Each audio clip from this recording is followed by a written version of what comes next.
Discuss. Who are the most important people in your life? Are you satisfied with your present lifestyle? What would you change about it?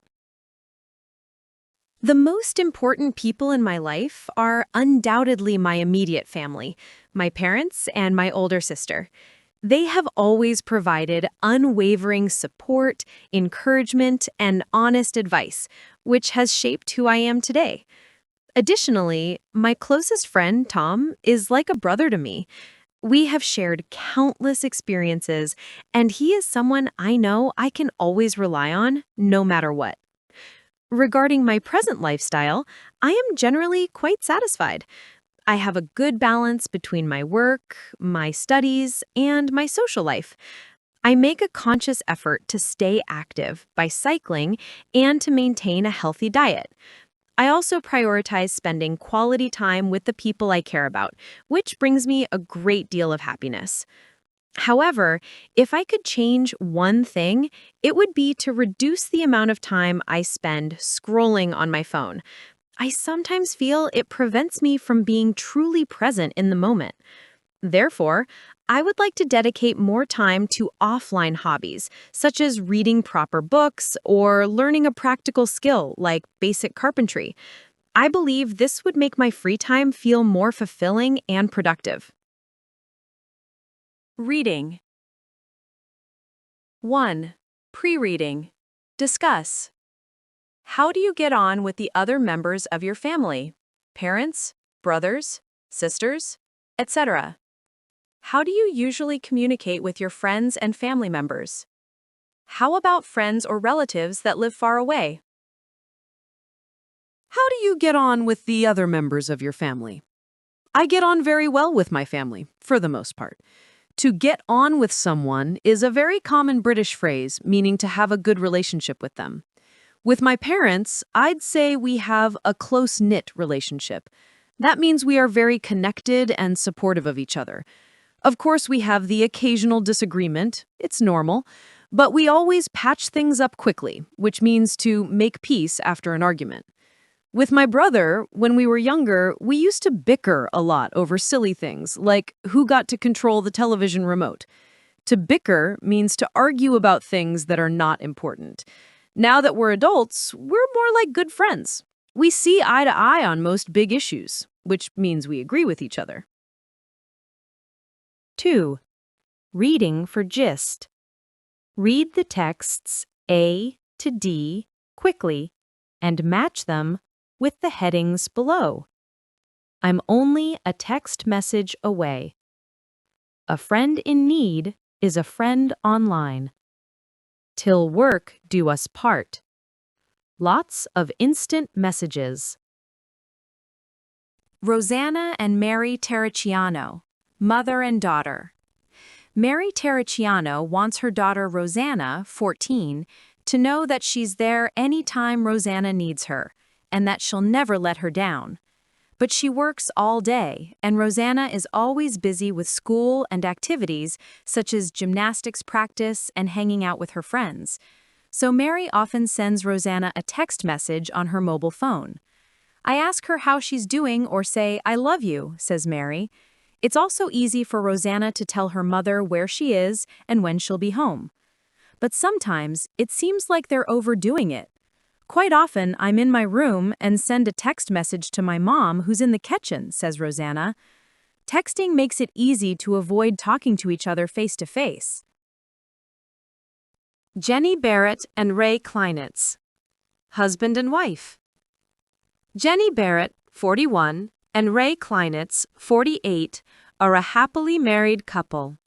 But they aren't exactly together yet.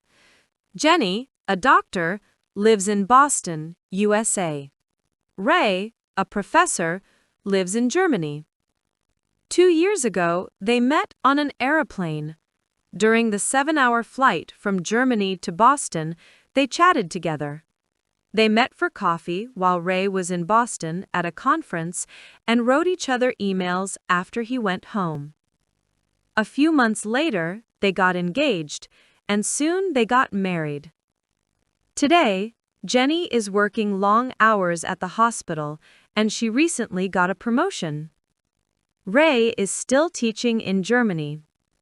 Every day they chat together using their computer webcams.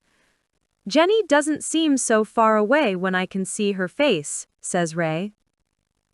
Ray is looking for a job in Boston so he can be with Jenny all the time, but for now, the internet keeps this couple together. C. Nalaja Demont and Adam Lacey, classmates. Adam and Nalaja, both 18, live in the same city and go to the same school. Amazingly, they first started chatting online and then they met in person. Adam used an instant message to ask Nalaja out for the first time. I was really nervous. It's easier to ask online than face-to-face, he says. Nalaja and Adam go out together, but Nalaja agrees that it's often easier to express your feelings online than in person. You can type the words and then just press send. When we are together, I sometimes freeze up when I want to say something. Adam adds, instant messaging, however, can be problematic. It's easy to get things wrong in a message when you don't hear a person's voice or see their face. You know, if you fall out with someone over something like that, it can be hard to find a way to make up again. Caroline Pauls and Anne-Marie Quinn, friends. Caroline, 24, and Anne-Marie, 23, became friends while they were at university, but it wasn't until Caroline graduated and left Canada to live in France that they became close. When I left, I used email to keep in touch with friends and family back home, but I didn't hear anything from Anne-Marie for about 6 months, says Caroline. Then I got an email that gave me a feeling that she was in trouble. I sent her another note, and she told me that she'd had a rough time. She had broken up with her fiancé, had difficulty at work, and problems with her health. Now we talk online every day, sometimes for hours. Sometimes it is 11 at night where I am, and she is just getting up. She tells me all the time how much these conversations help her, and I know we are better friends now than we ever were. She's actually coming to France to see me this summer. This will be great because we haven't seen each other for such a long time. 3. Scanning for specific information.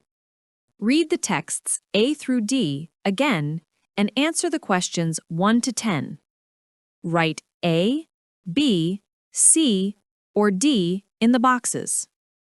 When matching questions with short texts, scan each text and look for the specific information mentioned in each question.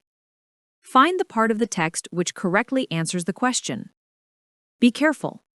Don't choose a text just because the vocabulary or phrasing in the text is similar to that of the question. Which people got to know each other through the internet?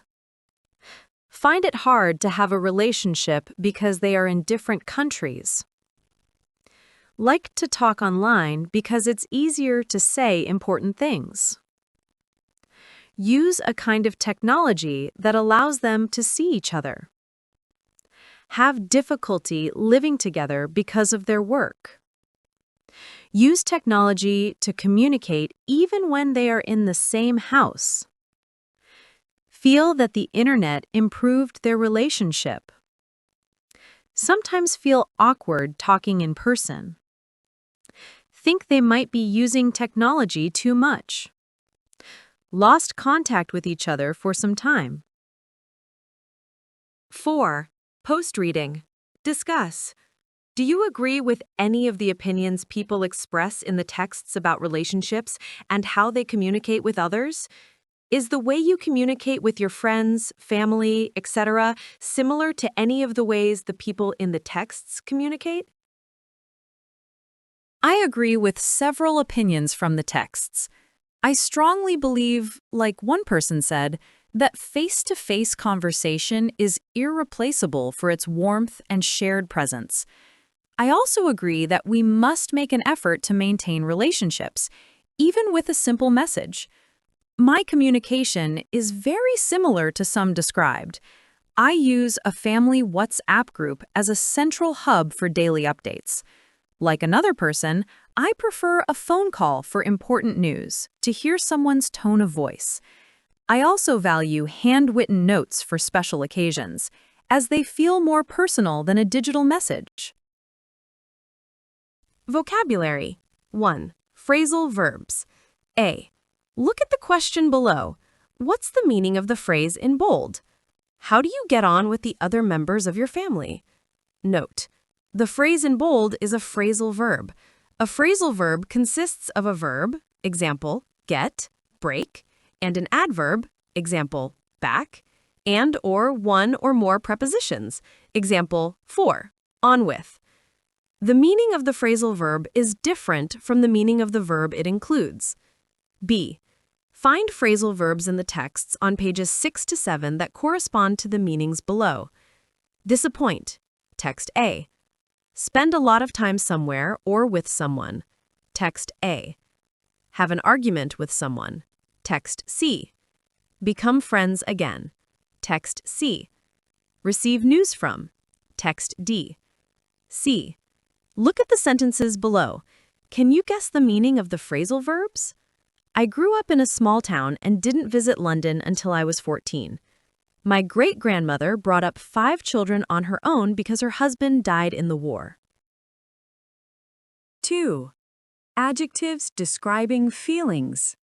Look at the adjectives and the pictures. Then, use them to complete the sentences 1 to 6.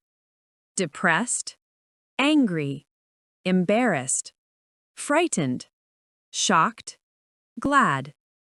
I was so embarrassed when I realized that I had come to work in my slippers. Mandy has been very depressed lately. We should try to do something to cheer her up. You should get home before 12. Your parents will be angry if you don't. When I went out into the garden this morning, I was shocked to see that my neighbor's dog had dug up all the flowers. The child was frightened by the thunder and lightning during the storm and couldn't sleep afterwards. Tom was glad that he would finally be able to hear his favorite band in concert. 3. Verbs related to speaking. Read the sentences below and circle the correct answer. My mother is always complaining/nagging me to tidy my room.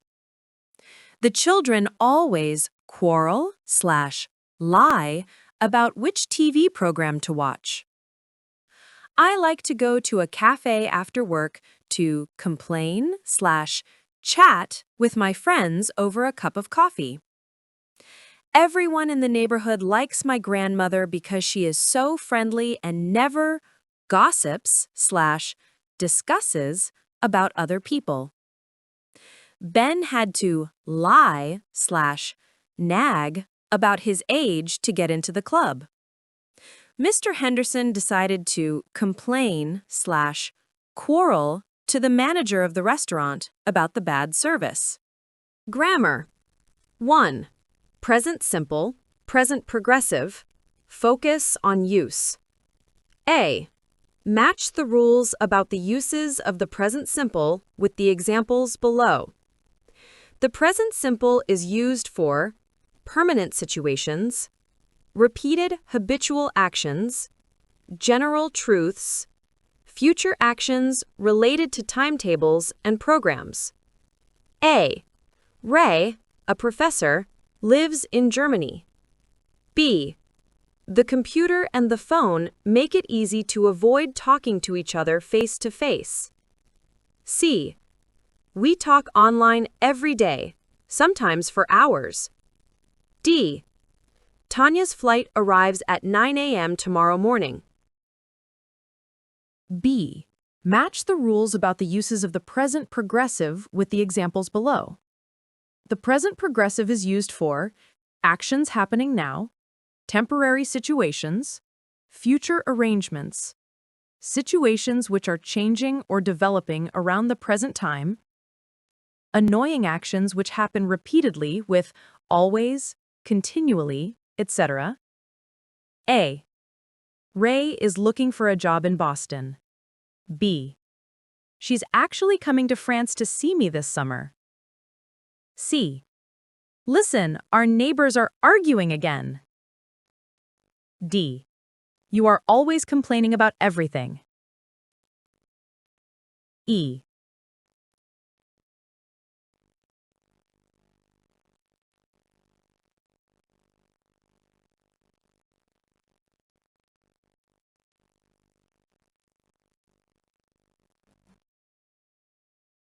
Focus on form. There is a mistake in each of the sentences below. Find it and correct it. Thomas live with his sister. Jennifer talking on the phone at the moment. My wife not like sports. Are you go to the gym every day? Polar bears lives in Arctic regions. 2. Stative verbs. A.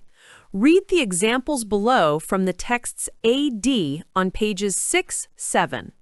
Which tense is used and why?